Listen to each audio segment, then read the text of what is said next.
Oke,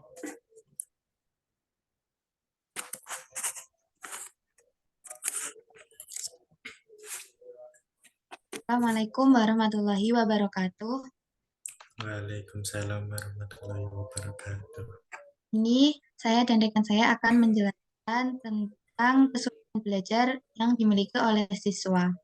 Sebelumnya, perkenalkan saya Yusi Mailani dengan NPM 22203060075 dan rekan saya. Muhammad Habib Lutfi, nomor NPM 2210306021. Untuk yang selanjutnya, materi yang akan kami sampaikan yaitu mengenai kesulitan belajar pada siswa. Untuk yang pertama, itu pengertian dari kesulitan belajar. Kesulitan belajar atau disebut dengan learning disabilities adalah gejala perbedaan fungsi dan struktur otak yang berdampak pada kemampuan seseorang dalam menerima, memperoleh, dan memproses informasi. Jadi, siswa ini kan menerima informasi, maka mereka akan menerima, memperoleh, dan memproses informasi tersebut. Akan tetapi, siswa yang memiliki kesulitan belajar ini akan kurang dalam menerima informasi yang telah diterima itu. Yang kedua yaitu kesulitan belajar juga diartikan sebagai ketidakmampuan belajar pada mata pelajaran tertentu atau semua mata pelajaran. Nah, biasanya kan ada siswa yang kurang mampu dalam bidang mata pelajaran tertentu. Nah, itu menjadi kesulitan belajar pada siswa tersebut. Selanjutnya, yaitu klasifikasi kesulitan belajar. Kesulitan belajar ini diklasifikasikan atau dibedakan menjadi dua macam, yaitu yang pertama, yaitu kesulitan belajar yang berhubungan dengan perkembangan atau disebut dengan developmental learning disabilities.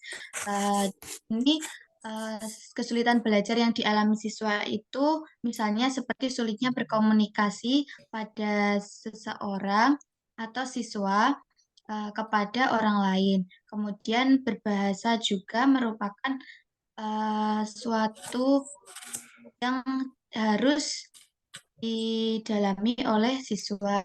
Akan tetapi siswa tersebut mengalami kesulitan. Nah, itu merupakan klasifikasi kesulitan belajar yang berhubungan dengan perkembangan. Untuk yang kedua yaitu kesulitan belajar akademik atau sering disebut academic learning disabilities. Ini pembahasannya yaitu kesulitan belajar pada siswa yang hanya diketahui oleh orang tua maupun guru. Karena akademik seseorang atau akademik siswa itu hanya bisa dilihat oleh guru ataupun orang tua. Nah, untuk selanjutnya, kesulitan belajar ini memiliki faktor-faktor, yaitu yang pertama, ngobrol di dalam kelas. Banyaknya siswa yang sering ngobrol di dalam kelas bersama temannya itu akan menyebabkan kesulitan belajar karena materi yang mereka terima itu kurang dapat dipahami oleh mereka. Untuk yang kedua itu kurangnya konsentrasi. Kurangnya konsentrasi dapat menghambat belajar siswa dalam menerima atau memahami materi yang telah disampaikan oleh guru atau pengajar.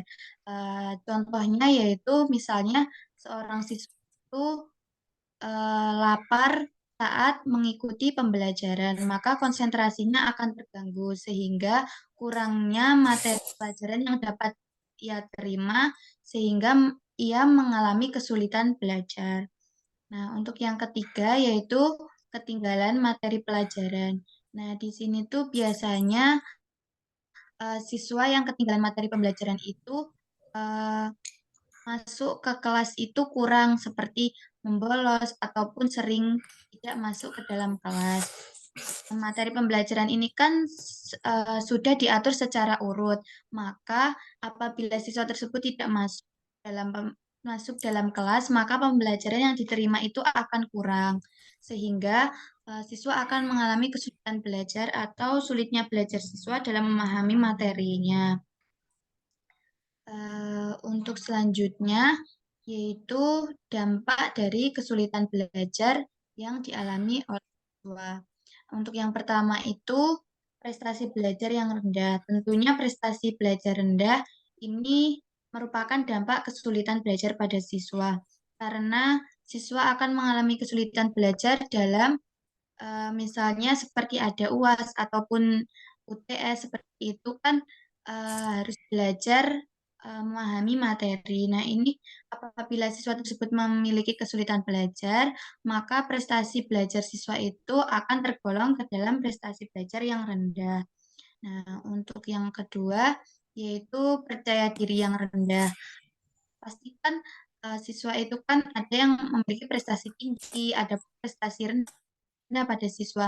Nah, pada siswa yang memiliki prestasi rendah, maka pasti akan adanya argumen-argumen tentang orang kalau mencap dirinya itu seperti prestasinya itu rendah, jadi sering dibanding-bandingkan dengan siswa yang memiliki prestasi yang tinggi.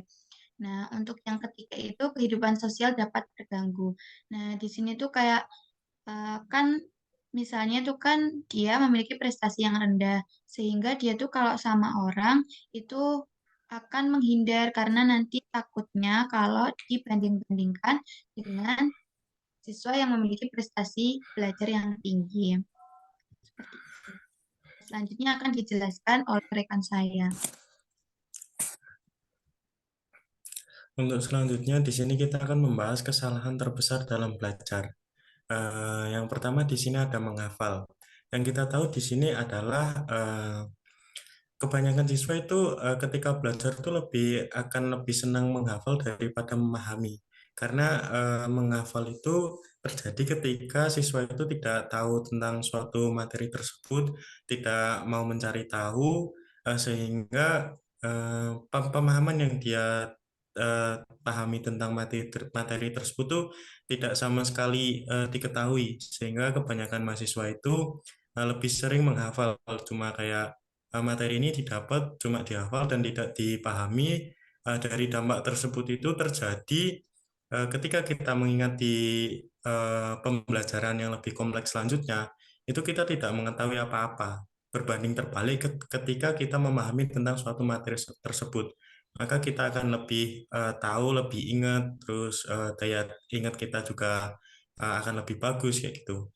Terus untuk dari selanjutnya di sini itu jangan lupa ketika kita memahami itu em, berusaha untuk mencari soal dan mencoba latihan soal tersebut. Terus kemudian untuk poin yang kedua adalah belajar tidak dari konsep dasarnya. Kesalahan terbesar di sini itu kebanyakan siswa itu ketika kita ambil contoh dari pembelajaran matematika, dari suatu materi tertentu yang pasti yang kita lihat tuh yang pertama adalah rumusnya, rumus dari itu apa.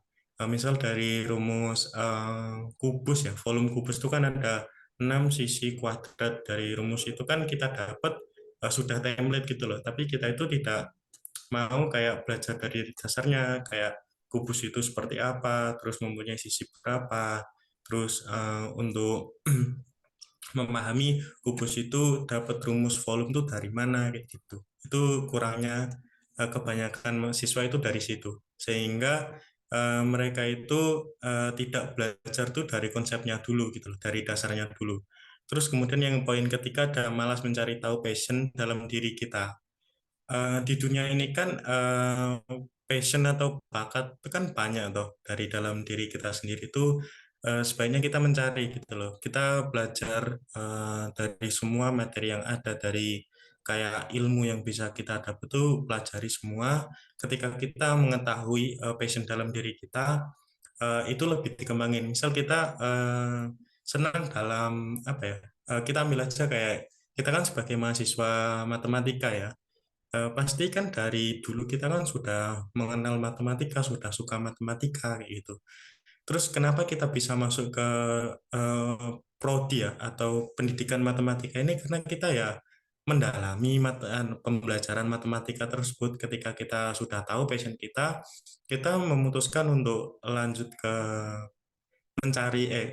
ke perguruan tinggi mengambil prodi matematika ya karena sebelumnya kita sudah mendalami passion dalam diri kita. Terus yang terakhir itu ada bersifat individualis. Yang kita tahu sebagian bukan banyak sih, tapi sebagian tuh di dalam kelas itu ada anak yang bersifat individualis banget. Ketika suatu materi diberikan, dia tidak mau mencoba untuk berbaur kepada yang lain, temannya, untuk mendiskusikan materi ini seperti apa, terus kayak mencari tahu, lebih memahami bersama gitu loh. Ketika itu tidak dilakukan atau siswa tersebut bersifat individualis, kebanyakan tuh prestasi belajarnya itu akan berkurang gitu loh, karena dia tidak mempunyai tukar pikiran untuk melanjutkan atau lebih mendalami berpikir kritis tentang materi tersebut gitu loh. Bisa di next.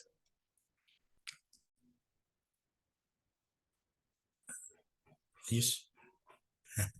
Oke, selanjutnya ada tips belajar ya. Nah, di sini tips belajar tuh ada 8. Yang pertama, memahami materi.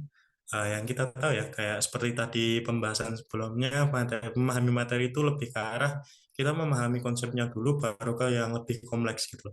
Yang kedua itu ada belajar dan kuasai dasar, sama kayak tadi. Terus kemudian yang ketiga, jangan malas mencari tahu. Di sini itu kita itu harus mencari tahu dasar materinya itu kayak misal kita tidak tahu satu kata aja dari arti materi tersebut tuh sebaiknya tahu harus sih, lebih ke harus tuh harus dicari tahu.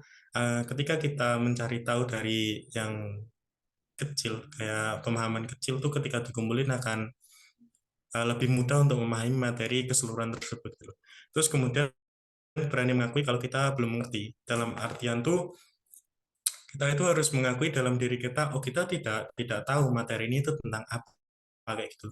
Jadi ketika kita ada rasa untuk berani mengakui itu, langkah yang selanjutnya kita lakukan adalah mencari tahu, entah itu dari internet, hard file atau yang lain, atau bahkan bertanya dengan teman sendiri gitu loh. Terus selanjutnya ada yang kelima, jangan mandang ilmu dari batasan. Dalam artian tuh misal tuh dalam materi Pancasila ya. Pancasila itu kan banyak tuh, ada sila 1 sampai 5. Yang pertama ada ketuhanan yang Maha Esa. Jika kita lebih mendalam, lebih memahami materi tersebut tuh ada kayak tentang HAM untuk beragama, terus kemudian ada toleransi dan yang lain.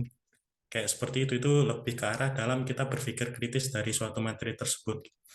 Terus kemudian yang keenam itu jangan putus asa jika gagal. Nah, yang sering kita ketahui bahwa mental seseorang kan berbeda-beda toh. Ketika kita apa ya, mengerjakan soal terus ada ulangan, tetapi dengan hasil yang rendah itu sebagian orang tuh akan merasa gagal gitu loh, akan merasa putus asa gitu loh. Tapi sebaiknya itu kegagalan itu lebih baik dijadikan motivasi untuk kedepannya. Selanjutnya yang ketujuh ada percaya kalau kita itu berhasil.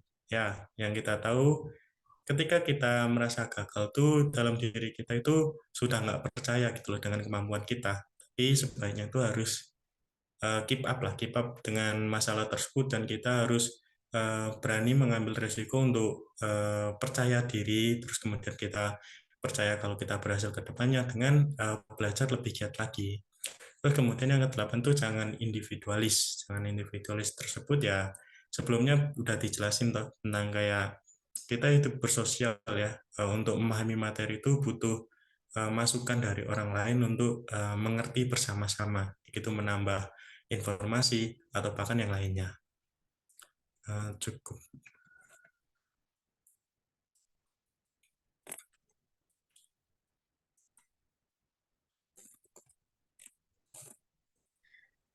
Cukup sekian pembahasan tentang kesulitan belajar dari kelompok kami. Bila ada kurang lebihnya, saya mohon maaf.